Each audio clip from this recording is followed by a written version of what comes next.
Hello guys, എല്ലാവർക്കും നമ്മുടെ പുതിയൊരു വീഡിയോയിലേക്ക് സ്വാഗതം. ഇന്നിപ്പോൾ അമ്മയും മക്കളും കൂടി അമ്പലത്തിലേക്ക് ഇറങ്ങിയതാണ് കേട്ടോ. മുപ്പട്ട് വ്യാഴാഴ്ചയല്ലേ, അപ്പോൾ അമ്പലത്തിലൊക്കെ ഒന്ന് പോയി തൊഴുകണമെന്ന് മനസ്സിൽ ഒരുപാട് സങ്കടങ്ങൾ ഇങ്ങനെ തിങ്ങി നിറഞ്ഞ് ആരോടെങ്കിലുമൊക്കെ ഒന്ന് പറയണം എന്നൊക്കെ തോന്നുന്ന ഒരു അവസ്ഥ ഉണ്ടാവില്ലേ. നമുക്ക് എപ്പോഴും ഒന്ന് ഭഗവാനെ കാണണം, മനസ്സ് നിറഞ്ഞ് പ്രാർത്ഥിക്കണം എന്നുള്ള ഒരു തിക്കുമുട്ടൽ ആ ഒരു സമയം സന്ദർഭം ഉള്ള ഒരു ദിവസമായിരുന്നു കേട്ടോ. ഇന്ന് 2 ദിവസമായിട്ട് എനിക്കിങ്ങനെ മനസ്സിൽ തിങ്ങിക്കൂടി എൻ്റെ സങ്കടങ്ങളൊന്ന് ഇറക്കി വയ്ക്കാൻ വേണ്ടിയിട്ടാണ് ഇന്നത്തെ യാത്ര. നമ്മൾ ഇറങ്ങുമ്പോൾ തന്നെ നല്ല പ്രകൃതി രമണീയമായ സ്ഥലത്തിലൂടെയാണ് നമ്മൾ ഇറങ്ങിപ്പോണത്. പാടവും തോടും ഒക്കെ ആയിട്ട് മക്കൾക്കാണെങ്കിലും ഒരുപാട് ഹാപ്പിയാണ്. ജീവിതത്തിൽ എന്ത് പ്രയാസങ്ങൾ വന്നാലും എന്ത് ബുദ്ധിമുട്ടുകൾ വന്നാലും എല്ലാവരോടും ഇങ്ങനെ പറഞ്ഞ് നടക്കുന്ന ഒരു സ്വഭാവം എനിക്കില്ല. എനിക്കിങ്ങനെ മനസ്സ് വല്ലാതെ തിങ്ങി മുട്ടുമ്പോൾ ഇങ്ങനെ ഒന്ന് അമ്പലത്തിൽ പോകട്ടോ. അതും എപ്പോഴും നടന്നു പോകാനായിട്ടാണ് ശ്രമിക്കുക. കാരണം ഒരിക്കലും നമ്മൾ വണ്ടിയിൽ പോയിട്ട് ഇങ്ങനെ അമ്പലത്തിൽ തൊഴുകുമ്പോൾ നമുക്ക് ആ ഒരു ഫീല് കിട്ടില്ല. അന്ധവിശ്വാസങ്ങളുടെ പുറകിൽ പോകുന്നതൊന്നും ആരും പറയരുത് കേട്ടോ. നമുക്ക് മുകളിൽ ഒരാളുണ്ട്, നമ്മളെ നിയന്ത്രിക്കാനായിട്ടുള്ള ഒരാളുണ്ട്. നമ്മുടെ സങ്കടങ്ങൾ പറയാനാണെങ്കിലും നമ്മൾ ഒരുപാട് തെറ്റുകളിലേക്ക് പോവാതിരിക്കാനും വേണ്ടിയിട്ടാണ് ഏത് മതത്തിൽപ്പെട്ട ഒരാൾക്കാരാണെങ്കിലും അമ്പലത്തിലും പള്ളിയിലും ഒക്കെ പ്രാർത്ഥിക്കുന്നതും ഒക്കെ ചെയ്യുന്നത്. അപ്പോൾ ആ ഒരു ചിന്തയെ എനിക്കും ഉള്ളൂ.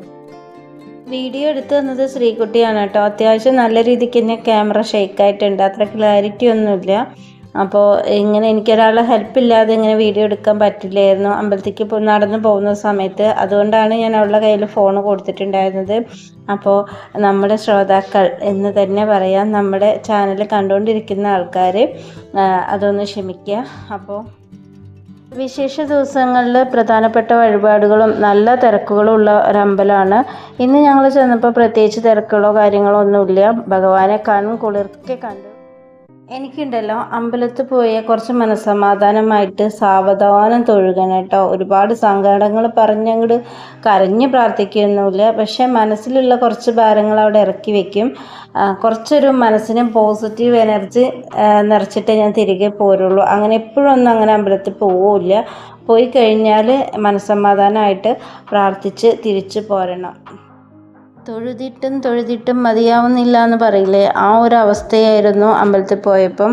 ഒരുപാട് നേരം ഭഗവാനെ പ്രാർത്ഥിച്ച് അവിടെയൊക്കെ ചുറ്റിക്കറങ്ങിയിരുന്നു. പിന്നെ പൂജാരി പറഞ്ഞു ഒരു 5 മിനിറ്റും കൂടി ഇരിക്കുകയാണെങ്കിൽ ദീപാരാധന തൊഴുതിട്ട് പോവാമെന്ന് പറഞ്ഞു. അപ്പം പിന്നെ വെയിറ്റ് ചെയ്തു. 5 മിനിറ്റ് അല്ല, 5 മണിക്കൂർ ഇരുന്നാലും മതിയാവില്ല ഭഗവാന്റെ മുന്നിൽ. കെട്ടിയൻ്റെ കൂടെ അമ്പലത്തിൽ പോയാൽ ഇതുപോലൊരു മനസ്സംതൃപ്തി കിട്ടില്ല. നമുക്ക് സാവധാനം തൊഴുതിറങ്ങാൻ പറ്റില്ല. അവിടെ പിന്നെ കയറുന്നതിൻ്റെ മുന്നേ ഇറങ്ങണം.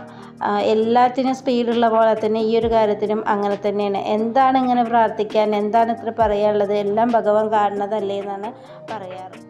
അമ്പലത്തിലധികം തിരക്കില്ലാത്തത് കൊണ്ട് തന്നെ മക്കളും അത്യാവശ്യം ഫ്രീ ആയി തന്നെ അവിടെ ഓടിച്ചാടി നടന്നു. ശ്രീകുട്ടിയാണെങ്കിലും ശ്രീനു ആണെങ്കിലും നല്ല സന്തോഷത്തിലായിരുന്നു, വീഡിയോ എടുക്കുന്ന തിരക്കിലായിരുന്നു.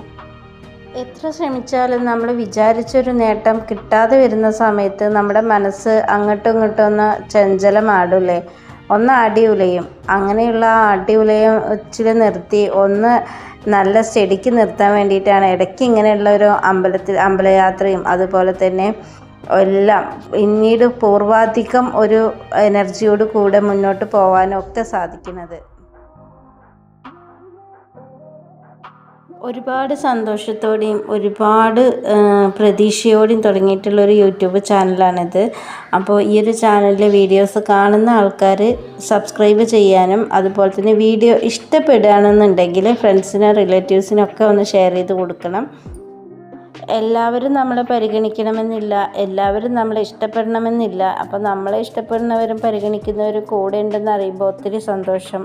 അവിടുന്ന് നേരെ ഇറങ്ങി വീട്ടിലേക്ക് പോകാനായിരുന്നു ആദ്യത്തെ തീരുമാനം. പിന്നെ എന്തോ മനസ്സ് അനുവദിച്ചില്ല. നേരെ ഒന്ന് പുത്തനക്കാവിലും കൂടി ഒന്ന് തൊഴണം എന്നൊരാഗ്രഹം.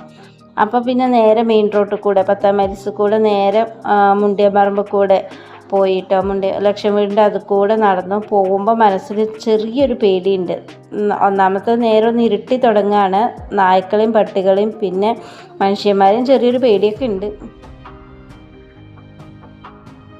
എന്തായാലും ഇരുട്ടത്ത് എങ്ങനെയൊക്കെയോ തപ്പിത്തടഞ്ഞ് ഞങ്ങൾ അങ്ങനെ പുത്തനക്കാവിലെത്തിയിട്ടോ. പുത്തനക്കാവിലെത്തിയപ്പോഴാണ് ഒരുപാട് സന്തോഷമായി. കാരണം നവരാത്രി പ്രമാണിച്ചിട്ട് നന്നായി തന്നെ ലൈറ്റ് അറേഞ്ച്മെൻറ്റും കൂടാതെ നമ്മുടെ പുത്തനക്കാവിൻ്റെ ഫ്രണ്ടേജ് ഉണ്ടല്ലോ, ഇപ്പോൾ നല്ല രീതിക്ക് പണി കഴിപ്പിച്ച് നല്ല ഒരുപാട് സ്ഥലം ഉള്ളതുപോലെ തോന്നിയിട്ടോ. ഫ്രണ്ടേജ് ഭാഗത്ത് ആദ്യം ഇത്രയൊന്നും ഗ്യാപ്പ് ഉണ്ടായിരുന്നില്ല, ഇപ്പം നല്ല ഗ്യാപ്പ് ഉണ്ട്. അതുപോലെ തന്നെ ഒരു ഇരിപ്പിടം പോലെ ഒരു തിട്ടൊക്കെ അവിടെ ഉണ്ട് ഇരിക്കാനും. തൊഴുത് കഴിഞ്ഞിട്ട് ആ ഒരു പടിയിൽ ഇങ്ങനെ ഇരിക്കാനും ഒക്കെ നല്ല സ്പേസും ഉണ്ട്. അതുപോലെ തന്നെ നല്ല ഒരു അമ്പലത്തിൻ്റെ ഒരു കൂടുതൽ ഒരു ഊർജം എനർജിയും ആ ഫ്രണ്ടേജിൽ എത്തുമ്പോൾ തന്നെ നമുക്ക് ഫീൽ ചെയ്യും. ഇന്ന് പുത്തനാക്കാവിൽ എത്തിയപ്പോഴും തന്നെ നന്നായിട്ട് തന്നെ പ്രാർത്ഥിക്കാനും തൊഴാനും ദീപാരാധനയൊക്കെ കാണാനും ഒക്കെ പറ്റിയിട്ടുണ്ടായിരുന്നു. എല്ലാം കഴിഞ്ഞ് വെളിച്ചപ്പാടിൻ്റെ അരിയെറിയലും എല്ലാം കഴിഞ്ഞ് നല്ല പൂർണ്ണ സംതൃപ്തിയോട് കൂടെയാണ് ഇന്ന് ഞങ്ങൾ വീട്ടിലേക്ക് മടങ്ങിയിട്ടുണ്ടായിരുന്നത്. അപ്പോൾ ഇന്നത്തെ കൊച്ചു കൊച്ചു സന്തോഷങ്ങളും വിശേഷങ്ങളും ഒക്കെ ഇത്രയൊക്കെ ഉള്ളൂ. ഞങ്ങൾക്ക് പോകാനുള്ള തേര് അവിടെ റെഡി ആയിട്ട് നിൽപ്പുണ്ട്. ഞങ്ങൾ വേഗം വീട്ടിലേക്ക് പോകട്ടെ. അപ്പോൾ ചാനൽ ആരെങ്കിലും സബ്സ്ക്രൈബ് ചെയ്യാതെ കാണുന്നുണ്ടെന്നുണ്ടെങ്കിൽ ഒന്ന് സബ് ചെയ്ത് സപ്പോർട്ട് ചെയ്തേക്കണേ. വീഡിയോക്ക് ലൈക്ക് അടിക്കാൻ മറക്കല്ലേ. അപ്പോൾ വീണ്ടും കാണാം കേട്ടോ. അതുവരേക്കും tata bye bye, see U.